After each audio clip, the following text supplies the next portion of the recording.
Hello दोस्तों, मेरा नाम नीलिमा है और सब मुझे प्यार से नीलू कहते हैं। मेरी उम्र 21 साल की है। मैं शादीशुदा हूँ। जहाँ मेरी शादी हुई वहाँ का परिवार बड़ा है। मेरे पति, 3 नंदे और ससुर जी हैं। मेरा फिगर बहुत अच्छा है। जब मैं चलती तो मेरे ऊपर नीचे होते थे और बहुत सुंदर लगते थे। मैं आपको बता दूं कि मैं कॉलेज के दिनों से ही मजे ले रही हूँ। मुझे मजे देने वालों में स्कूल, कॉलेज के टीचर, क्लास में साथ पढ़ने वाले लड़के, स्कूल का प्रिंसिपल भी शामिल है। आज तक मुझे कहीं भी कोई परेशानी नहीं हुई है। सुहाग रात को अपनी होने वाली खुदाई के बारे में सोचकर मैं बहुत खुश थी। दिन भर तो ऐसा ही गुजरा। पता चला कि उनके परिवार में एक गुरुजी को भी बहुत सम्मान दिया जाता है। मंदिर घर में उनका फोटो भी था। खैर, रात को जब पति कमरे में आए तो मैं बिस्तर पर बैठी थी। पति का नाम रवि था। रवि ने बिस्तर पर आकर बैलून दबाए। उसके मुंह से आवाज निकल रही थी। मैं काफी गर्म हो गई थी, लेकिन अचानक वो शांत होने लगा। मैंने देखा कि उसके नल से पानी निकल चुका था। ये क्या हुआ? बिना कुछ किए पानी निकल गया। मैंने पूछा तो वो झेप गया। 5 मिनट बाद मैंने उसका अपने हाथों से पकड़ा। एक चूहे की तरह छोटा और पतला। मैं उसे सहलाती रही, रगड़ती रही, पर कुछ नहीं हुआ। फिर मैंने उसे अपने मुंह में लिया और चुमने लगी। 15 मिनट चुमने के बाद वो बड़ा होने लगा। पति को ऊपर आने को कहा। पति ऊपर आया, पर हाथ से पकड़कर देखा तो वो वापस ढीला हो गया था। अब शादी के बाद खुदाई न हो तो कौन खुश रहेगा? मेरे चेहरे से भी हंसी कम हो गई। बाहर जाना नहीं होता था जिससे कि कुछ पुराने लोगों से मजे लूं। मुझे दिन भर दूसरों के घोड़े याद आते रहते और उन मुकाबले मेरा पति कमजोर लगता। मैं उदास रहने लगी। एक दिन अचानक गुरुजी घर आए। सब उनकी कृपा के लिए तैयार हो गए। मुझे भी शामिल होना पड़ा। उनकी उम्र 40 के आसपास थी। मजबूत शरीर, अच्छी हाइट। उन्होंने सबको आशीर्वाद दिया और हाल पूछा। मेरे बारे में ससुर जी ने कहा कि आजकल बहू बहुत उदास रहती है। बाबा, इसको आशीर्वाद दीजिए। बाबा ने कहा, ठीक है, बहू से सेवा करवा दो, फिर आशीर्वाद दूंगा।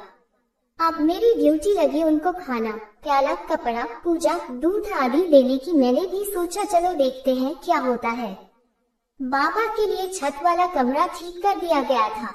पूजा पाठ की सारी तैयारी ऊपर कर दी गई थी। बाबा खाना खाने के बाद ऊपर चले गए आराम करने के लिए। वो एक धोती पहनते थे, जिसका आधा हिस्सा वो कमर पर बांधते थे और आधे हिस्से को ओढ़ लेते थे। वही उनका पहनावा था। जब बाबा सोने चले गए तो मेरे दिमाग में एक आइडिया आया। क्यों ना बाबा को चेक किया जाए। क्या करना है ये प्लान मैंने बना लिया। अब बाबा के उठने का इंतजार था। बाबा को डिस्टर्ब ना हो और किसी को आवाज ना देनी पड़े, इसलिए बाबा को एक वायरलेस बेल दी गई थी। जब वो बजती तो कोई ऊपर जाता और बाबा ने मुझे सेवा करने को कहा। मतलब घंटी की आवाज आने पर सिर्फ मैं ही ऊपर जाऊंगी और कोई नहीं जा सकता। अपनी तैयारी के हिसाब से सिर्फ साड़ी और साया पहनी थी। शाम को घंटी बज गई। मुझे एक कपड़ा दिया गया और कहा कि ऊपर सफाई करनी होगी। मैं ऊपर चली गई। बाबा लेटे हुए थे। ड्रेस वही, सिर्फ एक धोती। मैंने इधर उधर नजर डाली और कोई कपड़ा नहीं मिला। मुझे देखकर बाबा एक कुर्सी पर बैठ गए। मैंने अपना पल्लू कमर में खोंसा। ब्लाउज जो कटका था इसलिए ऊपर से नीचे तक दिख रही थी। मैंने साड़ी को घुटनों तक ऊपर की और जमीन छूने लगी। छूते छूते बाबा के पास पहुंची। मुझे एहसास हुआ कि बाबा जरूर मेरे ओर देख रहे होंगे। सफाई करते करते मैं बाबा के पैरों तक पहुंच गई। उनके पांव नीचे जमीन पर रखे हुए थे। मैंने झुकी नजर से बाबा से पैर उठाने को कहा। बाबा ने दोनों पैर मोड़कर कुर्सी पर रख लिए, लेकिन ये करते समय बाबा की धोती में एक फांक हो गई और वहाँ जो दर्शन हुआ वो क्या कहना। मेरे हाथ जमीन छू रहे थे। मेरा सर नीचे था, पर आंखें बाबा के दोनों पैरों के बीच वाली जगह पर थी। करीब 2 फुट का फासला था। बहुत प्रेम से उनका दिख रहा था। शायद बाबा को ये एहसास नहीं था या फिर उन्हें पता था, मुझे नहीं पता। उस छोटे से वक्त में जो दर्शन हुआ वो अच्छा था। उनका नॉर्मल पोजीशन में था। नॉर्मल में भी करीब 6 इंच दिख रहा था। उसके नीचे एक बॉल जैसी चीज थी जो काफी बड़ी थी। उस क्षेत्र में जंगल नहीं थे। बहुत सुंदर से दर्शन हुए। बाबा को भी मेरे खूब दर्शन हुए होंगे। अब हाथ हटाना था वहाँ से, हट गई। बाकी जगह साफ करके कहा, और क्या आदेश है बाबा? उन्होंने कुछ नहीं कहा, सिर्फ हाथ से जाने का इशारा किया। शायद कुछ सोच रहे होंगे। अपना पल्लू सर पर ओढ़कर नीचे चली आई। अपने कमरे में चली आई। नंद आए और बोली कि आज भाई ऑफिस से दिल्ली गए हैं, 1 हफ्ते में आएंगे। आपको कहा है कि बाबा की सेवा ठीक से करो और दिल्ली से कुछ मंगवाना हो तो कह देना। मैंने कहा ठीक है। थोड़ी देर बाद नंद फिर आए। कहने लगी, आप साड़ी में उनके सामने गई, बाबा को अच्छा नहीं लगा। बाबा, उनके साथी और उनकी सेवा करने वाले लोग बाबा की तरह ही कपड़े पहनते हैं। आपको भी यही पहनना होगा जब तक बाबा की सेवा में हो। मैंने कहा चक्कर में पड़ गई। कहा ठीक है, पर दिन भर घर में ये कपड़े कैसे पहन के रहूंगी? नंद ने कहा, घर में पहनने की क्या जरूरत, छत पर बाबा के कमरे के बगल में एक कोठरी है। तुम बाबा के सामने जाने से पहले वहाँ चेंज कर लेना और वापस आओ तो फिर से साड़ी पहन लेना। मैंने कहा कि इस तरह तो दिन भर ड्रेस बदलते रहूंगी। नंद ने कहा, भाई तो दिल्ली गए हैं, नीचे और कोई काम नहीं, वही ऊपर रहना और सेवा करना। नीचे से कुछ मंगवाना हो तो मुझे आवाज दे देना, मैं सीधे तुम्हें सामान ले जाऊंगी। ये आइडिया मुझे पसंद आया। मैंने पूछा, अगर रात को मुझे नींद आए तो? नंद ने कहा, भाई यहाँ नहीं है, बाबा का आदेश हो तो नीचे आ जाना, वरना वही कोठरी में एक बिस्तर रखा हुआ है, उसको बिछाकर सो जाना। मैंने कहा ठीक है। नंद के जाने के बाद मैं बाथरूम गई, नहाकर बाहर आई तो नंद कमरे में थी। उसके हाथ में कटे हुए फल थे। कहा, बाबा को फल देने का समय हो गया है, ऊपर जाओ, तुम्हारा कपड़ा कोठरी में रखा हुआ है, बाबा के सामने जाने से पहले चेंज कर लेना। मैं ऊपर गई। कोठरी में एक पतला वस्त्र रखा हुआ था। खोलकर देखा, वो गमछी से बड़ा था। मैंने कोशिश की, अपने सभी कपड़े उतारे, उसे कमर से लपेट लिया।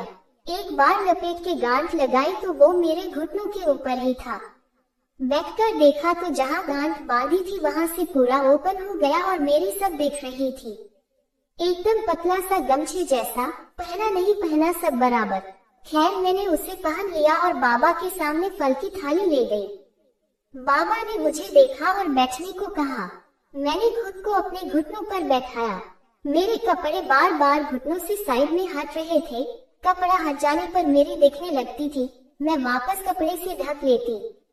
बाबा ने फल खा लिया। कहा, लाइट बंद कर दो और तुम कोठरी में रहो। मैं थाली लेकर बाहर आई।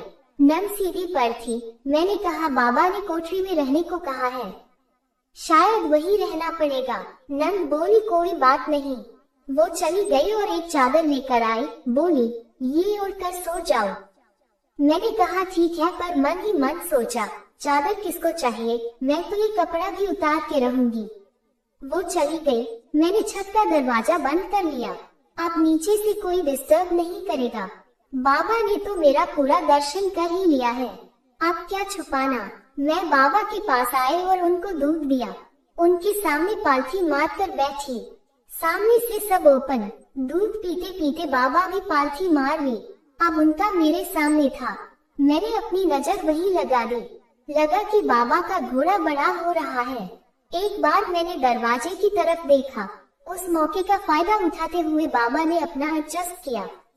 मैंने आंखों के कोने से देखा, उन्होंने अपना सामने कर दिया। दूध पीने के बाद बाबा पेट के बल लेट गए। उनका घोड़ा एकदम सीधा तना हुआ खड़ा था। कहा, बेटी जरा इधर आओ। मैं उनके काफी नजदीक बैठी। बेटी, इसकी सेवा कैसे करूं? बाबा ने मेरे हाथ को अपने घोड़े पर रख दिया।